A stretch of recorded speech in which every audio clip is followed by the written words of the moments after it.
دوستان سلام، وقتتون بخیر. مجید برکاتی هستم از خانه میکروتیک ایران. قصد دارم تو این فیلم آموزشی ویژگی جدیدی که میکروتیک روی دستگاه‌های روتر او اسش اضافه کرده رو به شما آموزش بدم.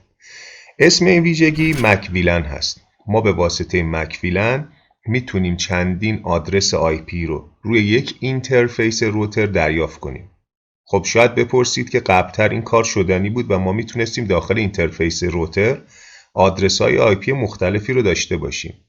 ولی ویژگی جدیدی که میکروتیک به من میده این اجازه رو به من میده که با مک آدرس‌های مختلف درخواستم رو به سرویس‌های مختلف ارسال کنم، مثل DHCP سرور، مثل تریپل PoE سرور، و به واسطه مک آدرس‌های جدیدم آدرس IP های جدید دریافت کنم. با ما همراه باشید، جلوتر آموزش این رو میبینیم.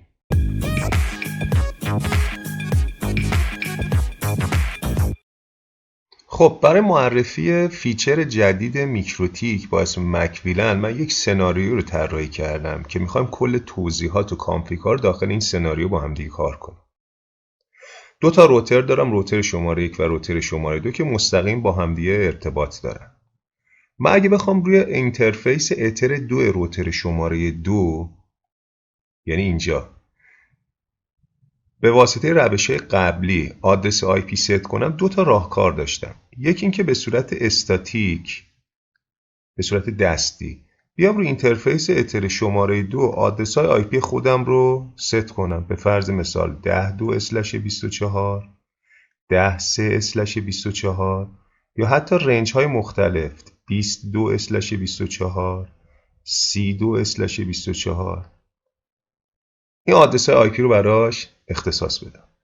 خب باید نظیرش هم روی اینترفیس اتر 2 R1 داشته باشم که بتونم با همدیگه یک ارتباطی رو برقرار کنم. به فرض مثال 192.168.10.1/24 رو من داخل روتر شماره 1 قرار میدم به صورت استاتیک و 10.2 اینجاست، اینجا قرار داره. الان از روتر شماره 2 با آدرس IP 10.2 من روتر شماره 1 با آدرس IP 10.1 رو پینگ بگیرم، توی جدول ARP، یعنی تو جدول ARP روتر شماره 1 یک مک آدرسی رو برای من لرن میکنه، یاد میگیره. این مک آدرس دقیقاً مک آدرس اینترفیس اتر شماره 2. اگه بخوام رو اینترفیس اتر شماره 2 یک DHCP کلاینت راه اندازی کنم، خب روتر شماره 2 به واسطه مک آدرسی که داره یک درخواست دیسکاوری، بسته های DHCP چی بودن؟ بسته های با عنوان دورا، دیسکاوری آفر ریکوست اکنالج، یک بسته دیسکاوری ارسال میکنه تا روتر شماره 1 رو به عنوان DHCP سرور خودش پیدا کنه و در نهایت و در انتها روتر شماره 1 یک آدرس IP به روتر شماره 2 اختصاص میده. ولی روی کدوم مک آدرس؟ روی این مک آدرسی که اینجا داره. اگه قرار باشه از سرویس تریپل PoE استفاده کنم، سرویس تریپل PoE هم به همین شکل به واسطه این مک آدرس یک درخواست ارسال میکنه به تریپل PoE سرور که به فرض مثال روتر شماره 1 هست، یه آدرس IP از روتر شماره 1 دریافت میکنه. پس همه این اتفاقات چه به صورت استاتیک، چه به صورت DHCP کلاینت، چه به صورت تریپل PoE کلاینت، به واسطه این مک آدرس بسته ها از سمت روتر شماره 2 ارسال میشوند و از روتر شماره 1 آدرس IP دریافت میشه.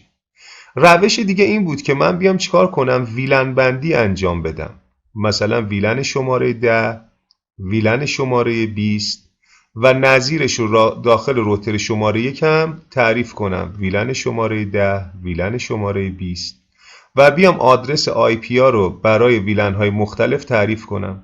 مثلا 101/C رو من میدم به ویلن 10 روی روتر 1، اینو میدم 102/C.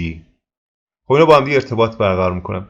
توی ویلن ها هم باز مک آدرس اتر 2 ارسال میشه. یعنی چه روی ویلن تر، یعنی ویلن 10 و ویلن 20 برای خودشون مک آدرس منحصر به فردی ندارند و مک آدرس اتر شماره 2 به عنوان مک آدرس این ساب اینترفیس ها یا اینترفیس های مجازی ارسال میشه سمت روتر شماره 1 و تو جدول ARP روتر شماره 1 من اگه برم مک آدرس اتر 2 روتر شماره 2 رو دارم میبینم، چه برای ویلن 10، چه برای ویلن 20، چه برای حالتهای استاتیک روی آدرس آی پی مختلف، چه برای DHCP کلاینت و چه برای تریپل PoE کلاینت. همه اینها مک آدرس اتر 2. خب میکروتیک یه ویژگی جدیدی رو اضافه کرده به اسم مک ویلن. من به واسطه سرویس مک ویلن میتونم برای اینترفیس فیزیکالی که داخل روترم هست، مثلا اتر شماره 2، بیام چندین مک ویلن تعریف کنم. مک ویلن ها اینترفیس های مجازی هستن، مک ویلن 1، مک ویلن 2، مک ویلن 3 و الی آخر. مزیتی که مک ویلن به من میده اینه که برای هر کدوم از این اینترفیس های مجازی من میتونم یک مک آدرس منحصر به فرد یا دلخواه داشته باشم، یا خود روتر برام جنریت کنه یا خودم براش وارد کنم. الان روتر شماره 1 به واسطه این ارتباطی که وجود داره دیگه به یک اینترفیس متصل نشده، فیزیکاً به یک اینترفیس متصل شده و به صورت منطقی 3 تا ساب اینترفیس یا 3 تا اینترفیس مجازی داخل اتر 2 هستن. پس روتر شماره 2 میتونه از هر کدوم از این اینترفیس های مجازی و حتی از اینترفیس فیزیکی خودش، چه به صورت استاتیک، چه به صورت تریپل PoE، چه به صورت DHCP، درخواست‌ها رو ارسال کنه و آدرس IP های مختلف دریافت کنه. و این آدرس IP مختلفی که دریافت میکنه مزیتش اینه که مک آدرساش هم مختلفه. یعنی روتر شماره 1 متوجه نمیشه که پشت این شبکه چند تا سیستم، کلاینت یا سرور وجود داره. پس مک آدرس‌های مختلف از سمت روتر شماره 2 به سمت روتر شماره 1 ارسال میشه و روتر شماره 1 چندین مک آدرس میبینه. این مزیتی که روتر داخل ویژگی خودش اضافه کرده. برای چه کاری؟ خود میکروتیک داره میگه به فرض مثال ISP هست که قراره به شما چند تا IP اختصاص بده. مثلا یک تریپل PoE سرور رو اندازی کرده، میخواد به شما آدرس IP اختصاص بده رو 2 تا یوزر، رو 3 تا یوزر مختلف. شما میتونید از 2-3 تا مک آدرس به صورت مختلف ارسال کنید بسته‌هاتون و درخواستاتون رو و آدرس‌های IP مختلف رو دریافت کنید. ولی نکتهش اینه که ارتباط بین تریپل PoE سرور ISP و روتر شما یک ارتباط لینک فیزیکال برقرار شده، ولی داخل روتر شماره 2 چندین مک آدرس مختلف من میتونم داشته باشم. در ادامه نحوه کانفیگ داخل روتر OS میکروتیک رو میبینیم. خوشحال میشم کانال یوتیوب خانه میکروتیک رو دنبال و سابسکرایب کنید. برای کانفیگ من 2 تا روتر نیاز دارم. روتر شماره 1 در سمت چپ، روتر شماره 2 سمت راست. قراره بینشون مک ویلن رو راه اندازی کنیم و ببینیم چطور میتونیم ارتباطات رو برقرار کنیم. قبل از اینکه بریم مک ویلن راه اندازی کنیم، بحث ویلن بندی ها یا بحث استاتیک IP دادن ها رو با همدیگه بررسی کنیم، ببینیم واقعا روتر شماره 1 از یه مک آدرس داره درخواست رو دریافت میکنه. میام چیکار میکنم؟ میام برای تست توی روتر شماره 1 آدرس IP اختصاص میدم 192.168.10.1/24 روی اینترفیسی که خورده به روتر شماره 2. میام تو همون رنج روی روتر شماره 2 روی اینترفیسی که خورده به روتر شماره 1 آدرس IP اختصاص میدم 10.2/24. برای تست من اگه بیام پینگ بگیرم 10.1 رو توی جدول آرپ روتر شماره 1 دارم میبینم که این درخواستا از کدوم مک آدرس به سمت روتر شماره 1 ارسال شده. اگه بیام به صورت دستی یه آدرس IP دیگه به همین اینترفیس اضافه کنم تو همین رنج، الان 10.3 هم اضافه کردم و به روتر شماره 2 بگم که با آدرس IP 10.3 خودت بسته ها رو ارسال کن، روتر شماره 1 الان 10.3 رو هم با همون مک آدرس لرن میکنه. نگاه کنیم، روتر شماره 1 10.3 رو با همین مک آدرس لرن کرده. پس بسته از روتر شماره 2 به سمت روتر شماره 1 میاد، باز همین مک آدرسه. اگه ویلن بندی هم انجام بدیم به همین شکل میشه. بیایم اونم تست کنیم که هم بحث راه اندازی ویلن به صورت ترانک رو داخل روتر OS میکروتیک داشته باشیم و هم تست خودمون رو بگیریم. تو قسمت اینترفیس از تب ویلن من میتونم 2 تا ویلن اینجا تعریف کنم. به فرض مثال ویلن 10 روی اینترفیس اتر 2،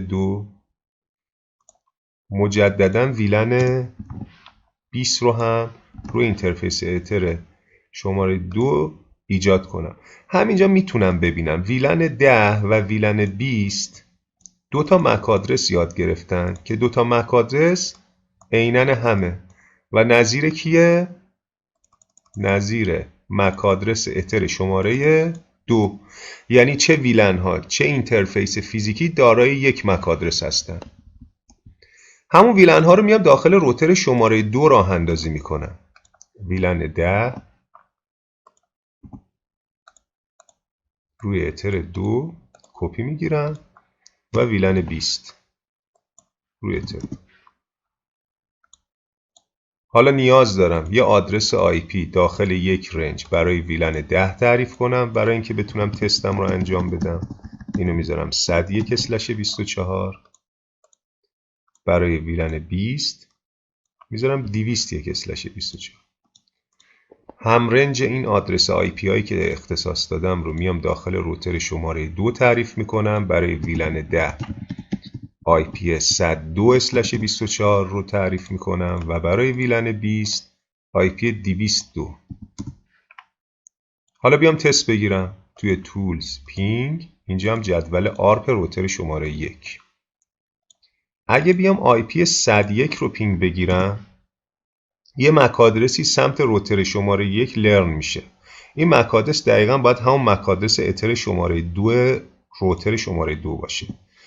رنج 200 رو هم پینگ بگیرم برای ویلن 20 هم باید دقیقاً همون مک آدرس باشه. پس چه ویلن بندی، چه به صورت استاتیک، چه DHCP، چه تریپل PoE، مک آدرس اینترفیس فیزیکی من تغییر نمیکنه. خب من اینها رو نیاز ندارم. میخوام بریم برای راه اندازی مک ویلن داخل روتر OS. برای راه اندازی مک ویلن از منوی اینترفیس و تب مک ویلن استفاده میکنم. این برام به همین شکل اینترفیس تب مک ویلن. خب من نیاز دارم سمت روتر 2 اینترفیس های مجازی ایجاد بشه. یعنی سمت روتر 1 هم نیازی فعلا ندارم. پس میام روتر شماره 2 مک ویلن 1 رو اضافه میکنم. میگه اینترفیس رو مشخص کن. اینترفیس رو مشخص میکنم. 2 تا حالت داره، یه پرایویت یه بریج.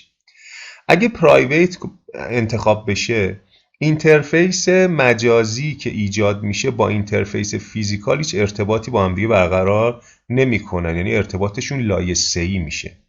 ولی اگه حالت بریج رو انتخاب کنم اینترفیس مجازی من و اینترفیس فیزیکال من که اتر 2 هست یه ارتباط لایه 2 بریج هم با هم دیگه برقرار میکنن که من نیاز دارم همون حالت پرایویت رو انتخاب کنم.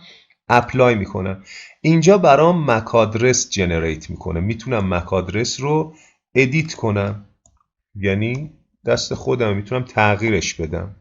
حالا ما همون بی که هست رو انتخاب میکنم. اوکی میکنم.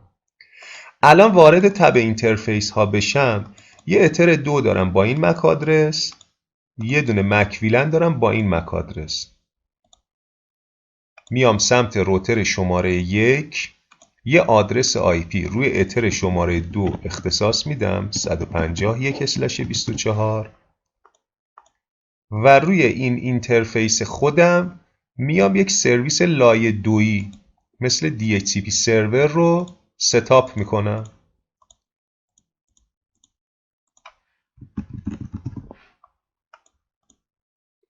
خب الان روتر شماره 1 منتظر یه درخواستی از روتر شماره 2 به سمتش ارسال بشه تا آدرس IP بهش اختصاص بده. میام وارد روتر شماره 2 میشم. تو قسمت DHCP کلاینت یک DHCP کلاینت اد میکنم روی اتر شماره 2. نیازی به دیفالت روت فعلا ندارم چون آدرس IP مد نظرم هست. اوکی میکنم. الان درخواستش رو ارسال میکنه. از روتر شماره 1 یه آدرس IP دریافت میکنه. خب آدرس IP 150/254 برای این مک آدرس داخل شماره 1 رزرو شده. مجددا اد میکنم این دفعه روی مک ویلن یا اون اینترفیس مجازی DHCP کلاینت رو راه اندازی میکنم.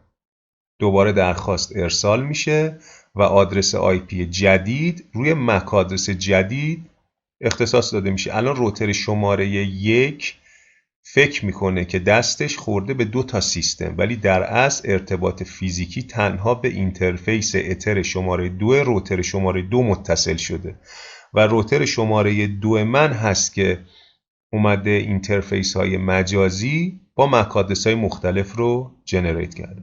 من میتونم سرویس های مختلف هم راه اندازی کنم. به فرض مثال ما میخوایم یک تریپل پیوی سرور راه اندازی کنیم. الان DHCP سرور راه اندازی کردیم. DHCP سرور رو من پاک میکنم، نیازی بهش ندارم. میخوام چیکار کنم؟ میخوام بیام یک تریپل پیوی سرور راه اندازی کنم. ببینم برای اون هم میتونم به صورت مجزا IP دریافت کنم. ما برای راه اندازی VPN تریپل پیوی یا کلا VPN ها نیاز داشتیم اول تو قسمت IP پول یه آدرس IP برای رنج VPN ها تعریف کنیم. پس یه پول برای تریپل پیوی سرور راه اندازی میکنم، تعریف میکنم، به فرض مثال 82 تا 192.168.80.10. بعد از این می اومدیم تو منوی تریپل پی، تو قسمت پروفایل یک پروفایل می ساختیم، آدرس IP لوکال آدرس که یاد گرفتیم که میتونه یکسان نباشه، هم رنج نباشه، چون به صورت پوینت تو پوینت ادرسینگ داره آدرس دی انجام میشه. ولی اینجا من یک شکل انتخاب میکنم، پول رو تعریف میکنم، میتونم DNS ها رو تعریف کنم، بحث اینکریپشن رو فعال کنم و در نهایت بیام یوزر بسازم. یوزر 1 با پسورد 1، پروفایلی که ایجاد شده، یوزر 2 پسورد 2 برای هم پروفایل و در نهایت تو تب تریپل پیوی سرور بیام روی اینترفیس اتر 2 یه تریپل پیوی سرور راه اندازی کنم. خب میام سمت روتر شماره 2 تو قسمت تریپل پیوی کلاینت رو روی اتر 2 تعریف میکنم. یوزر 1 پسورد 1 اوکی میکنم، یه آدرس IP دریافت کرد.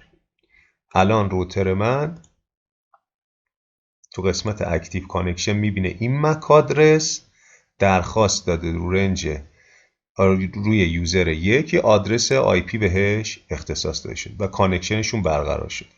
مجددا یک تریپل پیوی کلاینت ست میکنم، این دفعه روی مک ویلنم با یوزر 2 اوکی میکنم. الان نگاه کنید سمت روتر شماره 1 تو قسمت اکتیو کانکشن ها 2 تا کاربر متصل شده. این 2 تا کاربر کالر آیدی ها یا همون مک آدرس هاشون متفاوته، یک مک آدرس داخلشون تعریف نشده. پس ما میتونیم برای دریافت IP های مختلف داخل میکروتیک روی مک آدرس های مختلف از گزینه مک ویلن استفاده کنیم. یه نکته دیگه، ما اگه از اینترفیس ویلن های لایه 3 استفاده کنیم روی هدر بسته های ما یه تگ ویلن میخوره، ولی داخل مک ویلن دیگه ما تگ ویلنی رو نداریم، یعنی روی بسته روی فریم ها هیچ تگی اضافه نمیشه. امیدوارم آموزش خوبی بوده باشه. موفق و پیروز باشید.